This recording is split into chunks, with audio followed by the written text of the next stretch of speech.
Stoke City were once a feared team in the Premier League. However, since their relegation back in 2018, they've just got worse. And right now, they're currently sat 20th in the Championship. Not only that, they've sacked Steven Schumacher and hired Narcis Polak, who so far has lost both his games in charge. Guys, I think it's time I stepped in. So in today's video, I'm taking charge of the Potters with one goal in mind. Win them the Champions League to make them the world's best club. So here we go, guys. This is the starting team that I've loaded into with Stoke City, and my God, we've got some work to do. I mean, for goodness sake, they've got a 36-year-old playing for them. What on earth are the Potters playing at? Having said that, there are some players we can build this team around, like Bae Jun Ho, like Milian Manoef, like Vuta Berger, and in my opinion, their best player right now, Victor Johansson. But we do have a loan situation, as 4 players right now are currently on loan to Stoke, and if I'm not mistaken, 3 of these guys are actually starting 11 players. And we've only got 9 million to spend on Stoke this year, man. Absolutely fantastic.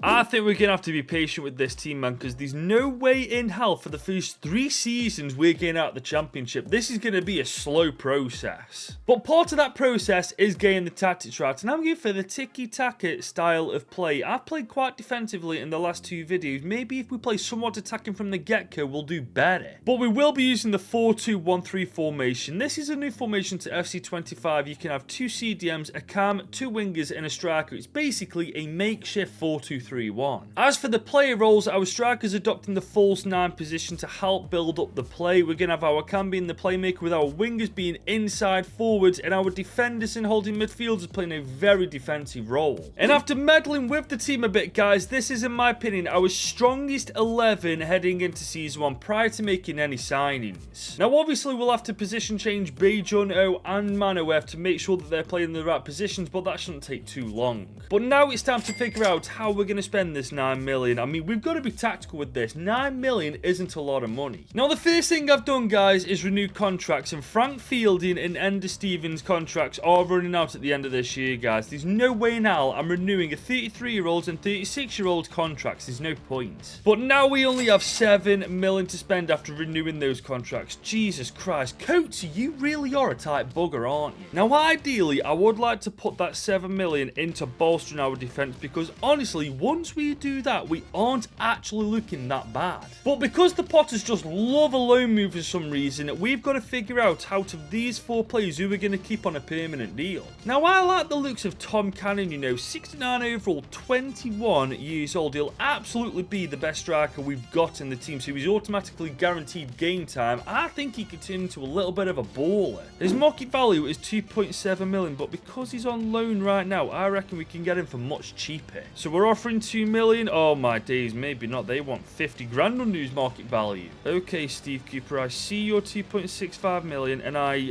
decrease you to 2.3 million. They want 2.4, sold. Okay, that's Tom Cannon down. Now we just need to figure out the rest. And I really want to sign Andrew Morin. I mean, 2.1 million market value, 20 years old, 67 overall. I mean, give him a couple of years in the Championship, he could ball out. And there's a slight chance we can get him much cheaper. I mean, we've just got Tom Cannon cheaper. Maybe we can get him cheaper too. They want him for 1.9 million. Okay, I see you. I'm going to decrease you 200 grand. Come on, Brighton, play ball with me. And they have done. Okay, that is absolutely beautiful. And just like that, for the combined total of 4.2 million, we signed both of these players on 5-year deals. But that only leaves us 2 million in our budget, guys. Bloody hell, we've done nothing with the team yet, and we're already skint. I mean, it's all well and good, guys. We've got our striker, we've got our cam, but our defense is still a steaming pile of dog crap. But I might have just found a player I can afford, guys. Thomas Aviles from Inter Miami, 70 overall at 20 years old, and he's worth between 3.85 and 2.9 million. Now, I know what you're thinking. We've only got 2 mil in our budget, but if we add a player into this deal, it could work. So I'm offering Michael Rose alongside 2.3 million. This could be a game changer if we make this work.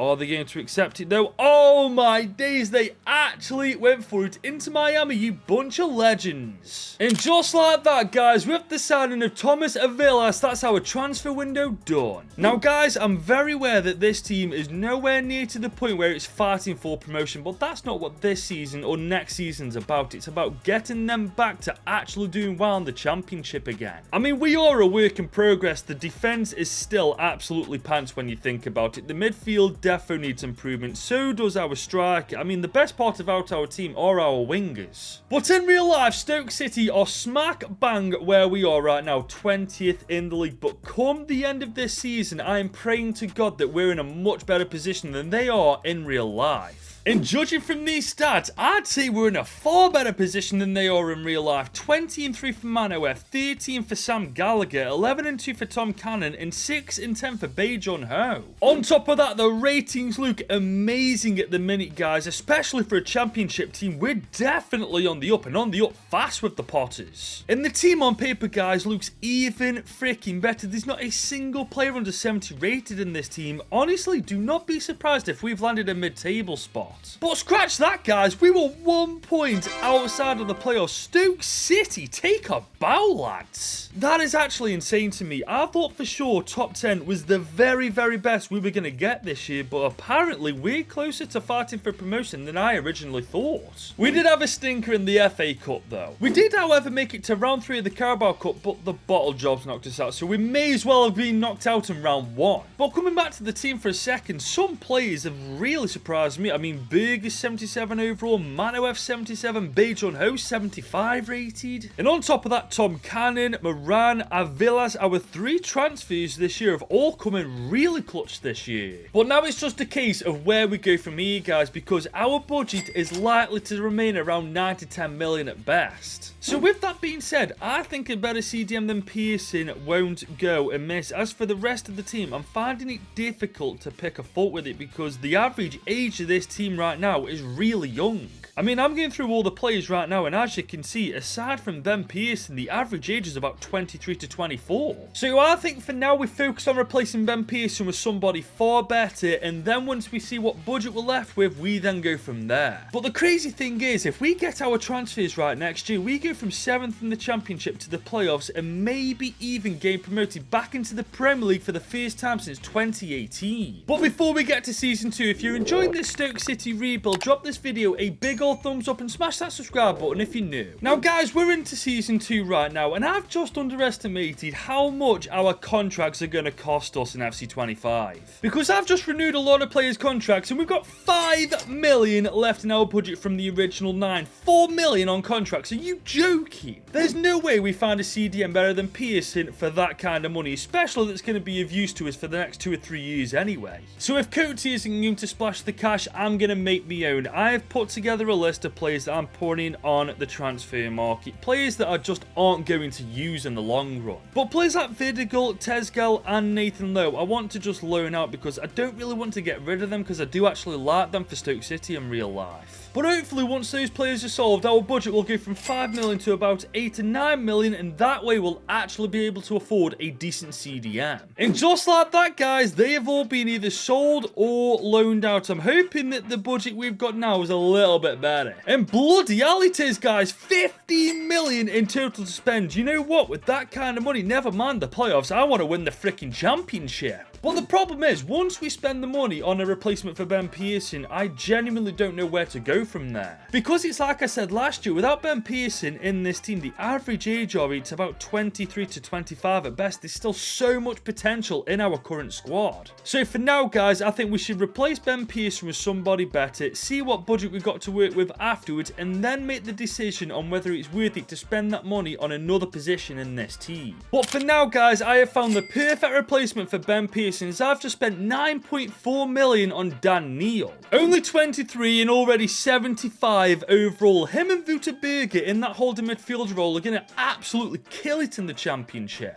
But here's the thing, guys. We've got 4 mil left in our budget, and I think that money's better spent on our coaching system rather than trying to bring in a better right back. I mean, Junior Tushimedu last year improved 4 overall. If he does that again this season, he's looking very good going into the Prem. So with that being said, guys, this is how we've got the team lined up for our second year in charge of the Potters, and honestly, I feel like we can get the job done this season. I mean, we might be 20th in the championship right now, but last year with a weaker team, we just missed out on the playoffs, and now that we've massively improved the weakness in it, who knows what we can do. But judging by these stats, guys, I reckon the Potters have had a cracking campaign. 40 goal contributions for Manoev, 13 and 6 for both Cannon and Bae Jun Ho as well. Even Daniel and Vutaburger were getting in on the action. I mean, Moran didn't do all that good in 50 games, but he is improving, which is a good thing. But honestly, looking at this team right now, aside from Wilmot and maybe Tushimedu, we're looking at a Premier League side just rotting in the championship right now. But we might not be for much longer, as we are in the playoffs alongside Southampton, the Blades and Luton Town. And we're playing the Saints in the final after just getting past Sheffield United 5-4 on pens. It all comes down to this: are we staying in the championship for one more year, or are we promoted? We're promoted! We beat the Saints 1-0 in the final. We are once again Premier League.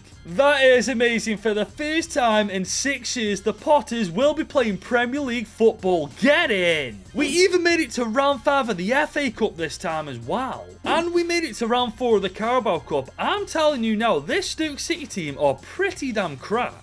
Then again, could it be the tactics that we're rocking with right now? Because this is the first time I've used tiki-taka, and so far it is delivering. But now it's got to deliver in the Premier League, and we're now not just playing against any old team, we're playing against the best that England has to offer. So Peter Coates, lads, you better cough up some freaking money, otherwise we're getting sent straight back down to the Championship. But guys, we're now into Season 3, and it is official, the Potters are back in the Prem. But Peter Coates is a massive cheapskate. He's only given us 48 million. Come on, man. We just won the freaking playoffs. At least give us 60. But in all honesty, guys, apart from Wilmot, I don't really want to mess with anything in the team because I've been through everybody's development plans and everybody's still shooting up like a rocket in overall. I mean, I was going to replace Junior Tushimedu, but he's actually really surprised me. He's still growing at a quick rate, as I've just said. And Eric Bokat's been a real hidden gem who's gone under the radar. 76 overall at 26 years old, and the best thing is, he's still growing quickly as well. So I say we use this 48 million to buy a proper good centre-back to replace Wilmot. If we do that, our survival's almost basically guaranteed. So with that being said, I have just spent a whopping 34 million on Argentinian centre-back Leonardo Balerdi. He's still only 27, 82 overall, and almost actually 10 ratings higher than Ben Wilmot. And for those of you thinking he'd never join City in a million years, well, he's actually our highest paid player. Money talks, ladies and gents. But speaking of contracts, we are now absolutely broke because we've just renewed everybody's. Premier League wages are no joke. And that means this is how we are lined up heading into our first year in the Premier League. Is it going to be an easy year for us? Absolutely not. It is going to take a lot for us to even survive. I mean, the Premier League is tough for newly promoted sides, man. That's why I signed Leonardo Balerdi, just to strengthen our back line up a little bit more. But for the last 2 years, guys, the tactics we've been running with the Potters haven't let us down just yet. So here's hoping for at least one more year they're not going to start letting us down now. However, guys, we've reached the end of our first season in the Prem, and our stats are looking very, very poor in comparison to the last couple of years. Manoev with 15 and 2, 14 and 7 for Bae Jun Ho, 7 and 1 for Tom Cannon, 6 and 9 for Moran. To be fair though, we are in the toughest league in the world at the minute. Maybe I'm being a bit too harsh with that. But you look at the team, guys, and you've got to think we should be nowhere near the relegation zone. I mean, there's no real weaknesses in the team anymore, is there? This is officially ridiculous. We are almost inside the top 10. We missed out by 1 freaking point, for goodness sake.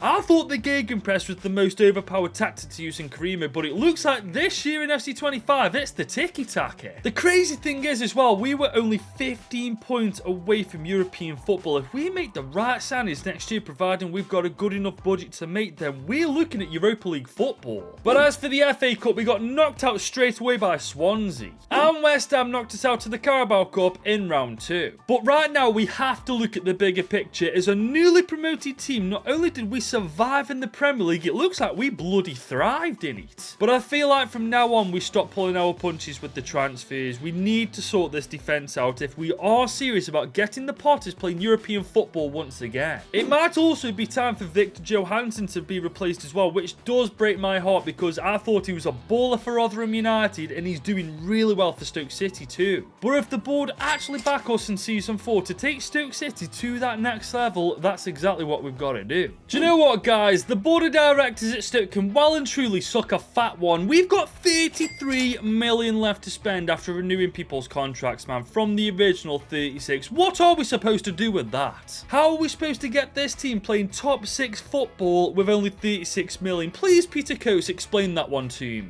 The worst thing is we haven't even got the depth to go out and sell players as well. We are literally stuck with what we've got. So it looks like for at least another 12 months, Victor Johansson's spot in the starting 11 is safe and sound. But guys, I'm going to do my best to replace Avilas and Tushimedu at our backline, man. I mean, it's not going to be easy with 33 million, but surely there's a way to do it. And guys, I might have just found a way, as I've just spent only 25 million on Connor Bradley. His contract at Dortmund was expiring. He's only 23, 82 overall already. This guy is such an improvement on Tushimedu. But that leaves us 5 million to spend. So if we are to find a centre-back, we've got to go looking in that free agents list. And bloody hell have we hit the jackpot. 19-year-old, 80 overall, Alia DeLuca, 32.5 million market value. This guy looks absolutely insane. And somehow we're getting him for free. And with the signing of Alia DeLuca, that officially wraps up our transfer window. And I'm almost in disbelief at how we've managed to pull this off, man. 33 million has sorted our defensive lineup out, man. We are so lucky that DeLuca was a free agent. My only slight concern now is Eric Bocat and Victor Johansson. They are the weakest links in our team now. We just need them to hold on and do a job for us for another year. Because I now believe we've got a team ready for European football. The tactics are good, as proven over the last 3 years, and the team is fantastic. They just need to perform on the pitch now. But guys, judging by these stats at the end of the season, I can't tell whether they have or not. I mean, Manuev's got 19 and 7, 12 and 5 for Cannon, 12 and 5 for Bae Jun Ho, and 5 and 7 for Moran. I mean, last year's stats weren't amazing, but we still did well, so maybe it'll be the same case here. But one thing I will say, guys, look at the state of this team now. I mean, maybe a better cam than Moran wouldn't go amiss, a left back than Bocat, and maybe a better keeper than Johansson. Other than that, we are golden. Guys, I can't believe this. We have finished third in the Premier League. We've got Champions League football for Season 5. I don't know how we're pulling this off. It might be the tactics we're running, it might be how good the team is, or it might be how just poor everybody else is around us. But to be honest, I think I'm leaning more that way, because Newcastle won the Premier League, City finished 6th, and United are nowhere to be seen. As for the FA Cup, we only made it to round 4 this time. And we got knocked out in the Carabao Cup by Hull in round 3, but I do not care, man. We've got Champions League football for Season 5.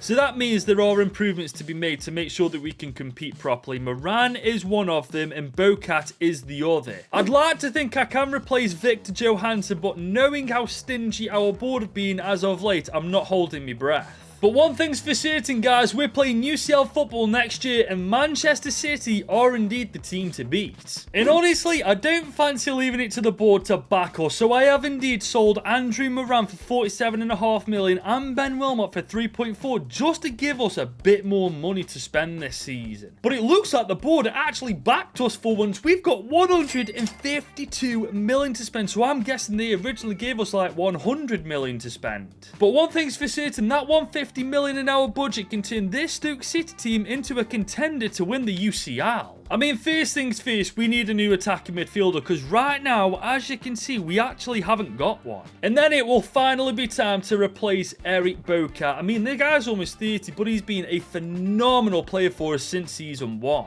And if we do have money left over, Victor Johansson will indeed be replaced. But honestly, it's 82 overall. I wouldn't be that fussed if we weren't able to replace him. But I wanted to start with the fullback, and I have just spent 48.5 million on one of the best in the world in Milos Milos Kerkez. Only 24 and already 84 overall with tons of time to still develop as a player. Ladies and gents, our left back position is covered. And so is our attacking midfielder role now, as I've just spent 40.1 million on Tommaso Baldanzi. 83 rated himself at only 25 years old. He is an absolute baller as well. And I'll level with you right now, guys. This team looks freaking phenomenal as it is, but we're still not done yet. We still have 56 million to spend, and you better believe I intend on spending that money on a better goalkeeper than Johansson. And that's exactly what I'm going to do by signing Unai Simon, 87 overall at 31 years old. As daft as this may sound, guys, we may win the UCL with this signing. And after spending 44.8 million to secure Unai Simon's services, that's our transfer window done. And I'm very happy to see that this Stoke City side has literally never looked better. But is it good enough to compete in the UCL now? I think we are personally, ladies and gents, but don't get me wrong, I could be very mistaken. This is a very difficult table to get out of. But with us signing a better left back, a better cam, and a better goalkeeper, our chances of doing well in the Champions League have literally never been higher than they are right now. But even if that's the case, we still can't win the Premier League. We're 6 points off Arsenal of all teams to win the Premier League title, man. That just sucks. Do you know what's crazy as well? We were actually closer points-wise to winning it this year than we were last year, and last year we finished in a higher place if I'm not mistaken. But look at this, we made the quarters of the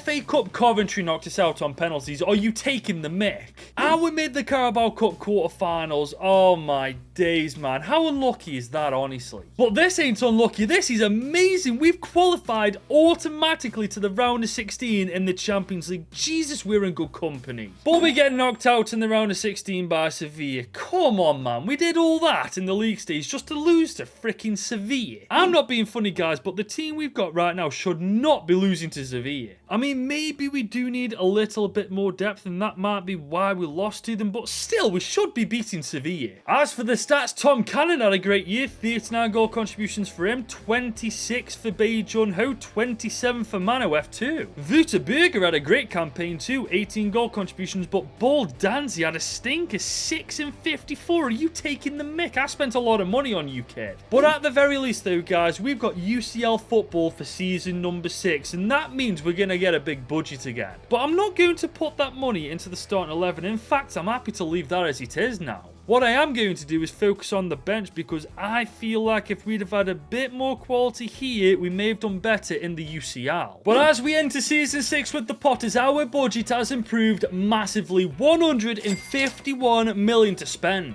And believe me, as tempting as it is, I am leaving the starting 11 alone. I mean, 84 rated Beludi is our weakest link. We don't need to touch the starting 11. As I've already explained, our depth needs a lot of work, man. Not so much with our keeper roles or our defensive roles. It's more midfield up, because our strikers and midfield are terrible. And one other thing I've noticed, we've literally got no backup wingers for Manoef and Bae Jun-ho. If either of these guys get suspended or injured, we're literally toasting their positions. But for once with the Potters, guys, we've got a hell of a lot of money to spend, so these problems should go away quite quickly. As I've taken care of the CDM problem straight away by spending 26.7 million on Wolves CDM Andre. He's 82 rated at 27 years old. He's not an amazing player, but he's great for depth in that position. I've also just spent 24.2 million on attacking midfielder Eberiche Eze. At 31 years old, he's 83 overall, got a ton of Premier League experience and Euros experience as well, which will bode well for us in the UCL. And this bench looks so much better already, but we still need a backup winger and a better backup striker. So I got right to work on that, as I just spent 33 million on right winger Pedro Neto.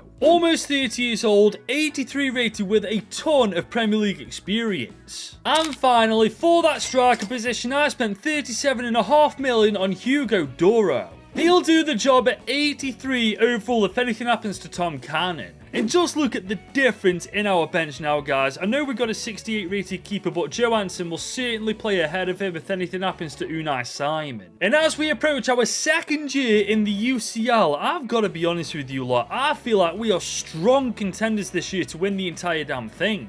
And truth be told, I want us to win the Premier League too, because I don't see any reason why the team we've got can't do it. But apparently, guys, we're nowhere near being the best team in England yet. We are 6th in the Premier League at the end of this season, a solid 23 points behind the Premier League champions Liverpool. I can't get over that. How are Brighton finishing above us, by the way, man? That makes no sense to me. We've also had a stinker in the FA Cup. And the less said about the Carabao Cup, the bloody better. And for goodness sake, we're not doing well in the UCL either. We didn't make it through automatically in the company that we're with. To be fair, Arsenal finished 21st. Bloody nor they had a shocker. But thankfully, we are into the knockouts after beating Dortmund 4-3 on aggregate. Oh my god, we faced against the toughest team in the playoffs and still got through. And we proceeded to batter Monaco in the round of 16. And we beat Brighton in the quarters. We could be playing Arsenal, Leverkusen, or Barca. Honestly, none of those teams appeal to me. But we played Arsenal and beat them. We're playing Barca in the final. Definitely not an easy team to play against. Lamine Yamal, Dani Olmo, Mudrik's on their team, Zuba, Mendy, Araujo, Sabas. Jesus, that team is stacked. But whilst they've got Lamine Yamal, they don't have Manoef, who got 25 goals and 6 assists this year. Tom Cannon got 25 goal contributions, 19 and 7 for Bejono, and Eberiche Eze got 20 and 49. And this is indeed the team that we are sending into the Champions League final. What I love about this, Wouterberger, Bejono, Tom Cannon, and Manoef are OGs from Season 1. And I remember saying in Season 1, those were the 4 players that we could build this team around, and look what's happened.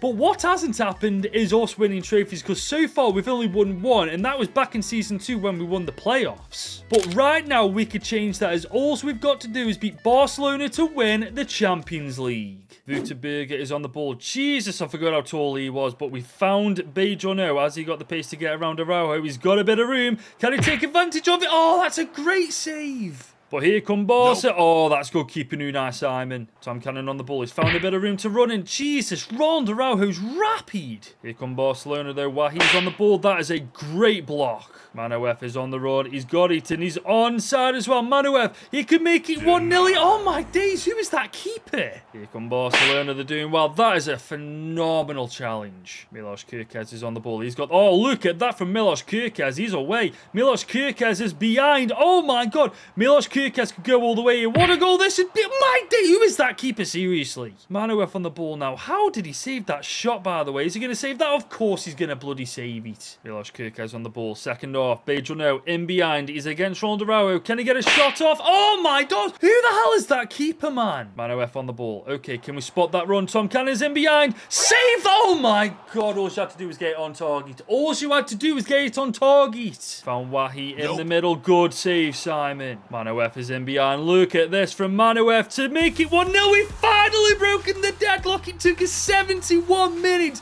Manoef with the goal. That was a gorgeous ball over from Connor Bradley. All he needed was one touch. He smashes it in with his right foot. Frederick, keep that one out. Watch Barcelona turn into prime Barcelona again now that I've actually gotten 1 goal. Look, when they've literally not had a single shot on goal in this game. And look at this, Dani Olmo's on the ball now. Lamine Yamal's got a bit of room. Oh my days, what a save, Unai Simon. Bejono now on the ball. He's against Ronald Araujo. We're going to try and cut inside. We've got away from him to end the game. Oh my god, above. Who is this keeper, man? He's not human. But that is full time. The Potters have beaten Barcelona 1-0 in the UCL final. We have made the Potters the best team in the world. That was not an easy game, man. That goalkeeper did not know the meaning of conceding a freaking goal. But that took 6 years to do, man, with one of the most overpowered tactics and formations I've ever used on any game ever. I highly recommend you giving a go at what I've used in this video. And there we have it. The Potters Stoke City FC are the best team in the world. And with that, my job with them is done. If you have enjoyed this video I've done with Stoke City, be sure to leave it a big old thumbs up and smash that subscribe button if you're new. And whilst you're still here, you may as well click this video that I did with Ipswich Town, because this is a banger as well.